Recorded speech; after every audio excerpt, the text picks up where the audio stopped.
Hello mga kahimada, gagawa ko ng skinless longganisa. So ayan, meron akong kinat na laham. Yan guys, meron ako ditong gigiling na laham at gagawa ko ng homemade skinless longganisa. Yan, iyan natin siya dito sa machine.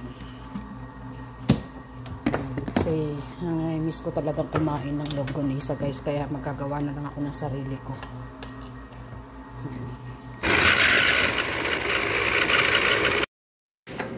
Ayan, add tayo ng more bawang for this. Sugar, ilang asukal. Depende sa tamis na gusto nyo guys. Ako 2 kutsara nilagay ko. Ilagay natin siya ng salt. Pampalasa, syempre. Then, lalagyan natin siya ng paminta powder. Ayan.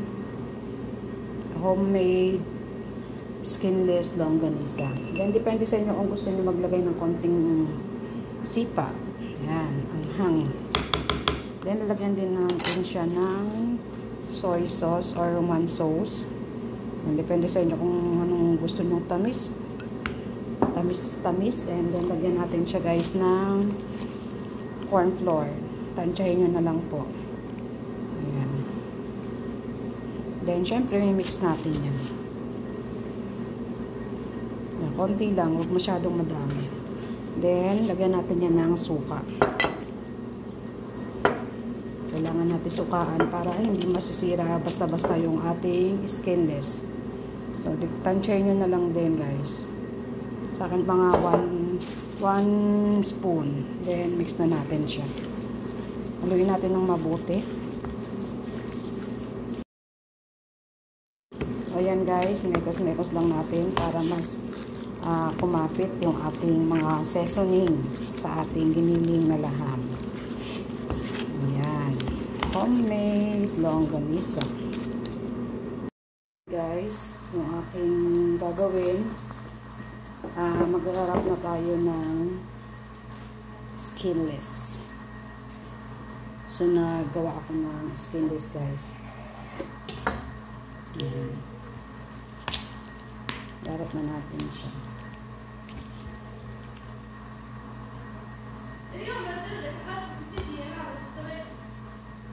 So, nag-ano ko ng giniling.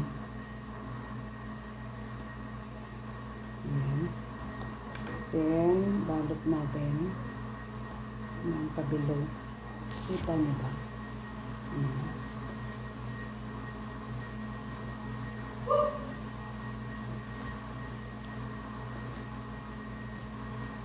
Ako kasong kumain ng skinless.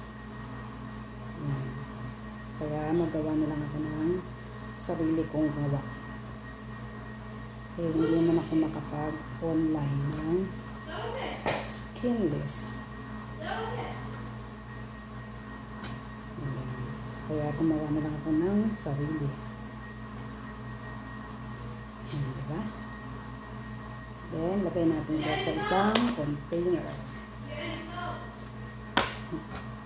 Homemade ni dry skinless. Yan, kasi hindi tayo makabili-bili ng mga gusto natin bilhin. Kaya maggawa na lang tayo ng sarili natin.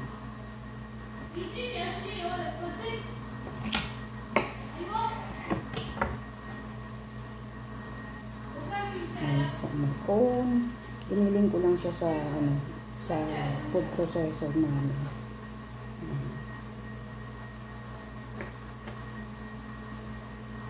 Kailangan nilagyan ko rin siya ng taba-taba. Tapos, i-press na, isiksik natin siya. Isiksik natin ng mabuti bago natin siya kutin. Kutin natin siya ng mabuti para siksik talaga yung ating skinless. Diba? This is my own version ng skinless. So, ayan mga kahimala, yung aking homemade skinless longganisa. Bukas natin lulutuin to, i-rep lang muna natin. Luluto tayo ito bukas ng 3 piraso para sa aking almusal. One eternity later. Ayan, yung ating homemade skinless longganisa. So, pinapakuluan natin siya saka konting tubig bago natin siya mantikaan. So, ito na yung ating skinless longganisa.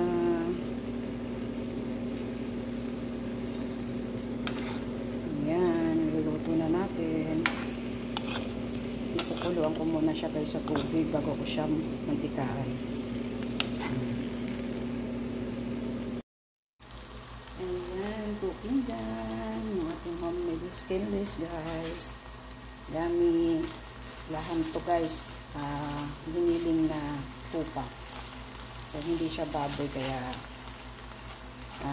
sa Pinas gagawa tayo ng chicken and tawag dito pork. Dito kasi laham.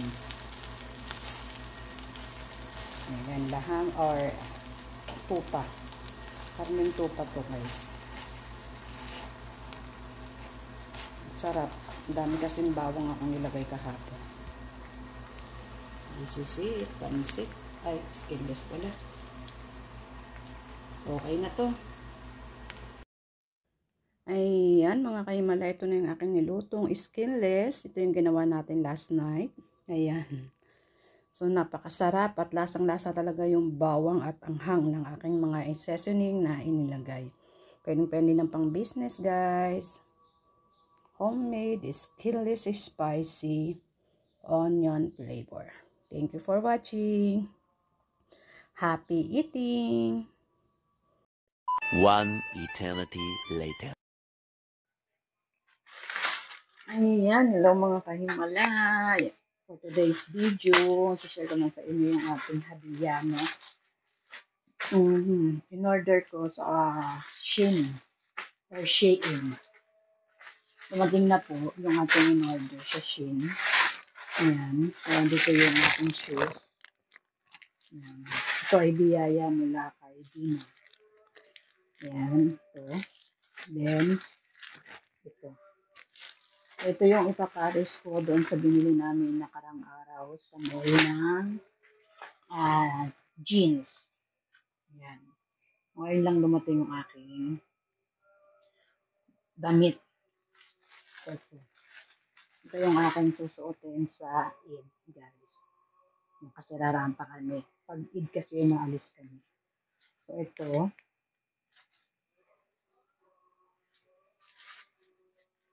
yung tela niya. Pang ano. Ayan. So, tutupiin ko to. Mahilig ako sa mga long sleeve kasi. Ayan, tutupiin. Yung ganito. So, yan. Yung kapak niya is Daisy. Daisy siya, guys. Then, hindi pala siya open. Yan. Last year, ang ganito rin yung aking damit. Pero, brown. Ngayon, white na. Dirty white na. So, yan. Pwede mo siyang ilaliman ng sando na puti or black. Yan. Ito yung aking isa sa aking in-order na damit. Mga pang casual ba? Ito yung ating iti-turno sa aking jeans. Yan. Biyaya mula sa aking madamdam. Then, ito naman yung isa. Medyo, akala ko medyo mahaba. Hindi pala siya mahaba. Pero bagay din siya sa jeans. Yan. White din.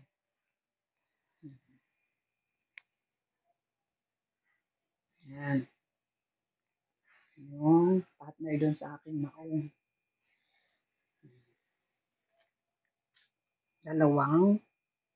Isang t-shirt at isang long sleeve na casual. or form. Anong tawag dun sa atin? Ayan. So, susutin ko to guys sa Eid. Kasi pag sa 31 ang Eid, 31. Madaling araw ng 31, umaalis na kami hanggang magdamag na yon. Mauwi kami dito, matutulog lang, pero aalis ulit kami ng pagkagabi. Dahil dalawang beses kami umaalis pag Eid. Kaming lamok pa. Tapos ito yung sapatos guys. So magaang lang siya. Magaang sa paa. Ayan. Naanuhan ako kasi magaang siya. Magaang nga talaga. Ayan. So, simple lang naman guys yung ating susuotin.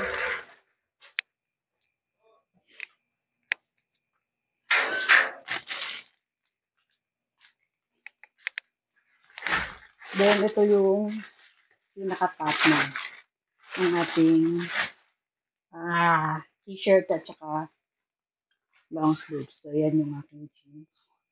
So malambot na tela to guys na pagkamaong. So binili namin sa mall ng alaga ko nung nakaraang araw. So ito yung aking hadiah na damit at pantalon para sa Eid. So kompleto na ako, sabi ni Madam, pangkulay. Pangkulay na lang daw ng hair yung aking iisipin. Pero meron naman akong pangkulay kasi bumili na. Ayan. Meron na akong nakatabing aking coloring. So, ayan yung aking pangkulay guys. So, before mga 28, ganyan. Magkukulay ako ng aking buhok. Diba? Yun lang mga kahinala, sinishare ko lang sa inyo. So, hindi ko to sinishare para ipagmayabang sa inyo, kung hindi maging inspirasyon po. Dahil hindi naman lahat ng amo ay hindi nagbibigay ng hadiah. At hindi naman lahat ng amo is may malulupit or masama. So, meron po talagang, meron masama at meron naman din po talagang mabubuting amo. Ayan. So, sana ma-inspired kayo. Yung iba kasi natatakot din mag-abroad gawa nga na hindi sinuswerte. Pero, hindi mo naman malalaman kung suswertehin ka o mamalasin ka kung hindi mo rin naman ito susubukan. Ayan. Thank you for watching and don't forget to follow Himala Vlogs.